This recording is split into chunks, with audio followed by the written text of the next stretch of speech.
السلام عليكم، ازيك شباب ثالثه ثانوي. اهلا بيكم في فيديو نمبر 7.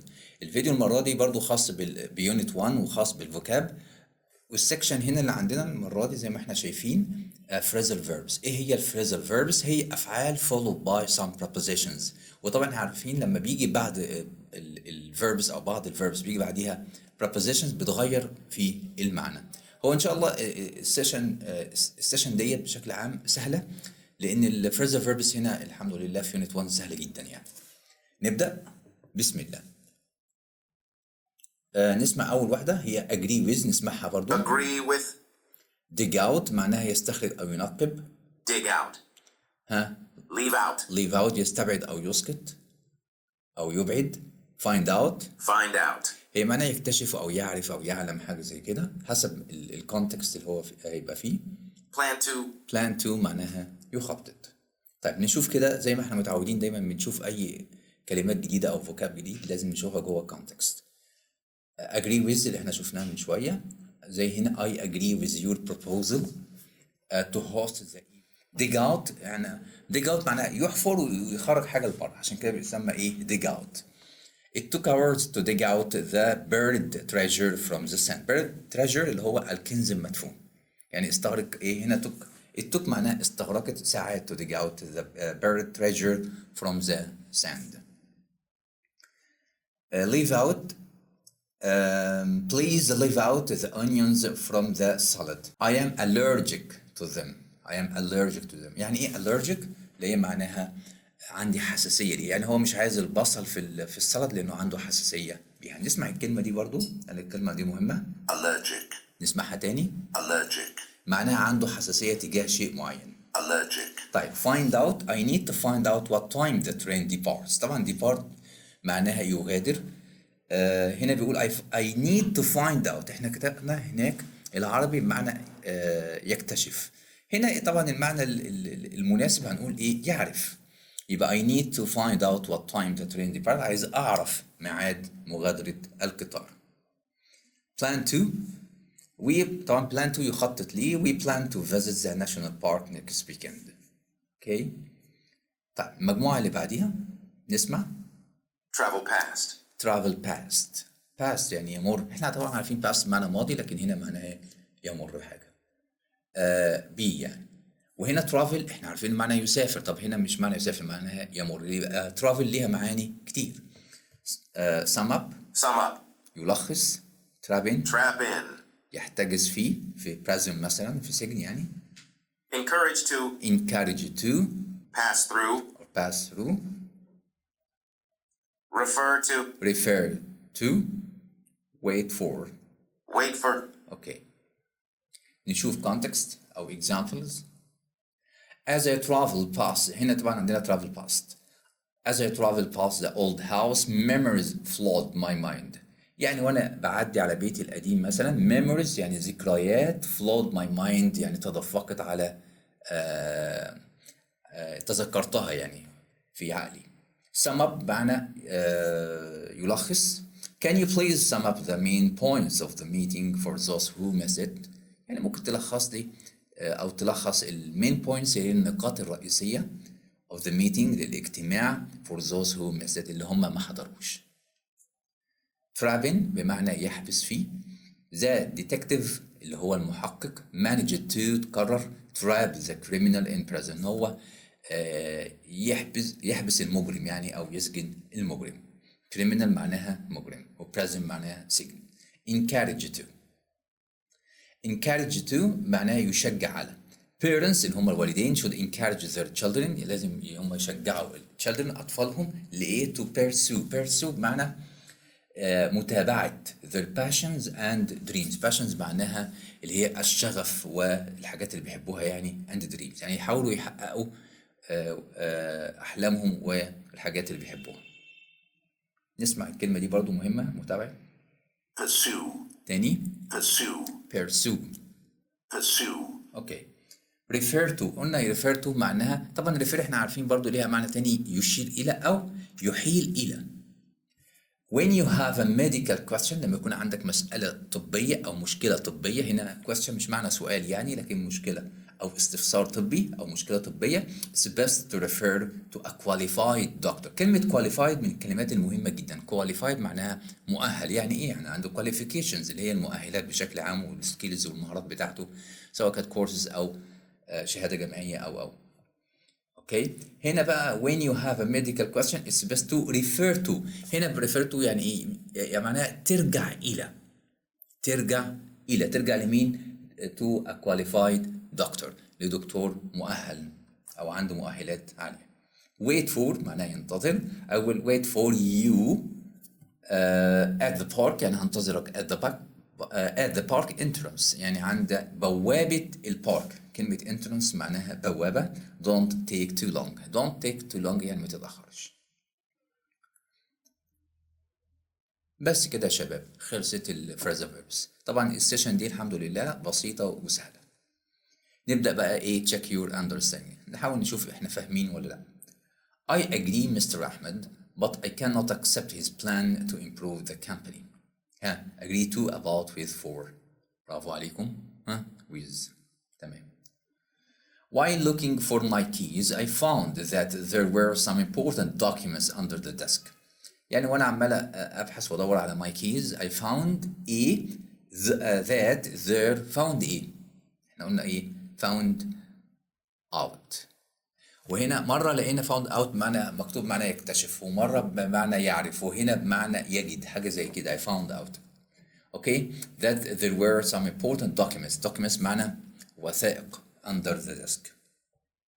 I found the report long. أنا لقيت ممكن المانجر بيقول كده إن أنا بصيت في الريبورت تقرير لقيته طويل. So I referred it to برافو عليكم to my assistant to summarize. refer to يعني إيه؟ يعني بعته أرسلته to my assistant للمساعدة أو للمساعد ليا to summarize it لكي يختصره. A good teacher encourages students hard. يبقى إيه؟ encourage تاخد preposition to. برافو عليكم. يبقى to work. طبعا هنا في to work لكن ولا to working هنا to plus m. هنا ده. All chefs know that passing the Suez Canal saves time and money. هنا save معنى يوفر التايم والوقت. التايم اللي هو الوقت والماني النقود. يبقى passing through. برافو عليكم. The door closed and the cat was in the bathroom. يبقى هنا trapped. برافو عليك. The cat was trapped يعني حبست في الباثروم. How did those soldiers معناها جنود manage to يعني تمكنوا من dig these tunnels. يبقى dig out. برافو عليك. نشوف هنا it took us 20 minutes to pass the Mont Blanc. يعني بص الكلمة دي Mont Blanc tunnel دي زي مكان بيعدوا منه. هي بتربط هي هنا Mont Blanc tunnel هو نفق يعني is located beneath the Mont Blanc mountain range connecting France and Italy. هو بين إيطاليا وفرنسا. أنا حاطط النطق بتاعها لأن هو نطقه فرنساوي شوية فمش عارف أنا كده مظبوط النطق ولا لأ. نشوف نسمع. The Mont Blanc Tunnel. هي بص بيتم مناخيره شوية يعني هو Mont Blanc tunnel. Mont Blanc. نسمعها تاني. The Mont Blanc Tunnel. اوكي Mont Blanc يعني مناخيرك داخله في الموضوع اكتر من بقك يعني. اوكي it took us 20 minutes to pass قلنا pass through. برافو عليكم. don't leave any requested information. don't leave خدناه. فاكرين المثال بتاع البصل ده؟ ايوه leave out. The speaker was coming to the end of her talk and began summing اللي هي summing up يعني بدأ إن هو يلخص. The speaker was coming to the end of her talk يعني وصلت لنهاية الحديث بتاعها and began to summing up وبدأت تلخص الكلام اللي هي قالته في الآخر زي هو في الكونكلوجن في حتة الكونكلوجن يعني. هنا بقى الجزء ده reading comprehension حاطط فيه بعض الفريزال فيربس اللي احنا خدناها دلوقتي لكن جوه كونتكست او جوه reading comprehension عشان انا عايزك تقرا زي ما احنا اتفقنا قبل كده. لازم نقرا كتير علشان نثبت الفوكاب بتاعنا. اوكي طيب المطلوب انا مش هحله معاكم لكن انا عايزكم انتوا هتحلوه بنفسكم. انا دلوقتي هسمعكم عايزكم تسمعوه تسمعوا التكست دوت، مهم قوي برضه تسمعوه، وبعد كده لوحديكم تقروه، والاسئله انا هعرضها عليكم، بعد كده تبداوا ايه تحلوها. لو قدرتوا بقى، سواء شفتوا السيشن دي على الفيس، صفحه الفيس، او على اليوتيوب، قولوا لي يا ريت كده بتعليق صغير انتوا جبتوا كام في ريدنج كومبريهنشن ديت. هي مش ريدنج قوي، عشان بس نبقى فاهمين الهدف من الجزئيه دي من التكست ده، مش انك تقرا وتحل بصراحه، لكن انا عايزك تقرا وتفهم بس. ده حتى هتلاقوا الاسئله اللي انا حاططها اسئله مباشره جدا، اوكي، لان الهدف مش ان انت تحلها على قد ما هي الهدف ان انت تقرا وتشوف المعلومه. طب هنا كان بيتكلم عن ايه؟ حاجه احنا خدناها في السيشن الاولانيه، اول ريكورد سيشنز خالص، اللي هي ايه؟ the difference between broadsheets and tabloids. اوكي، هتلاقوا الكلام المكتوب كله ده احنا خدناه في السيشن 1. اوكي، فهيثبت المعلومه عندكم وتحسوا ان انتوا بتعملوا ريفرش للميموري بتاعتكم تاني. اوكي، دلوقتي ابدا اسمع، وبعد ما تسمع هتقرا. طب الاسئله هتشوفوها ازاي؟ هوريكم ازاي. The difference between broadsheets and tabloids is quite apparent when we dig out their presentation and content. Broadsheets, typically found in a larger format, leave out sensationalism and instead focus on delivering in-depth news and analysis.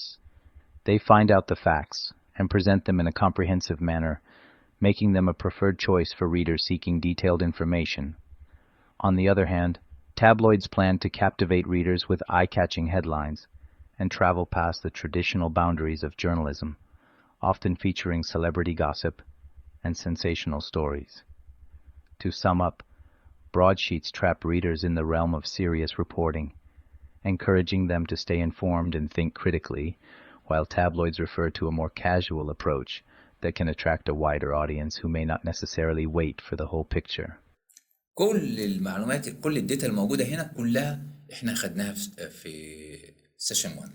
اوكي، فمش جديد. طب احنا هنعمل ايه؟ انا هوريكم دلوقتي هقفل انا البرزنتيشن دلوقتي، احنا خلصنا، لكن انا هوريكم التكست هنا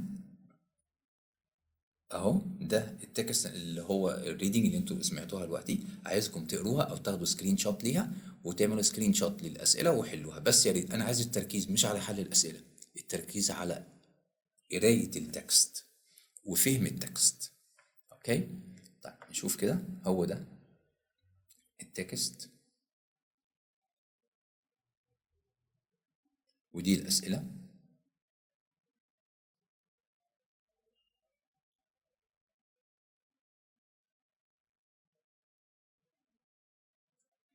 اوكي، ونشوف هصوره بقى عشان تشوفوه على بعضه كامل.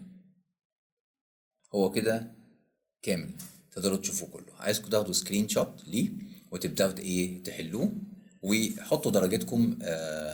يعني شوفوا انتوا كده ايه، وانا هوريكم دلوقتي الحل. اوكي، وهتشوفوا الحل بتاعكم صح ولا غلط، وبعد كده حطوا لي الدرجه. هي مش كتير، هم 4 اسئله مش اكتر. انا مش عايز ايه اتعبكم في الحل، لكن انا عايزكم تتعبوا في القرايه يا ريت. اوكي، وتركزوا في المعلومات الموجوده، لان المعلومات دي كلها مطلوبه منكم. نشوف الحل. طبعا الحل انا مش هتكلم فيه، انا هعرضه بس. وعلى فكرة اللي حضر معايا السيشن 1 أو شافها هيعرف يحل من غير ما يقرا حتى، مفروض يعني. بس أنا عايزكم تقروا تاني.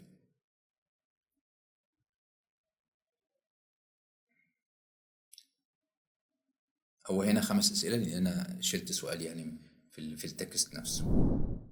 كده خلصنا خلاص السيشن، وهي كانت سيشن بسيطة. أرجو بقى إن انتوا تذاكروا الفريزر فيربس ديت وتبدأوا تحلوا الريدنج، وأتمنى لكم كل التوفيق. شكرا لكم، والسلام عليكم.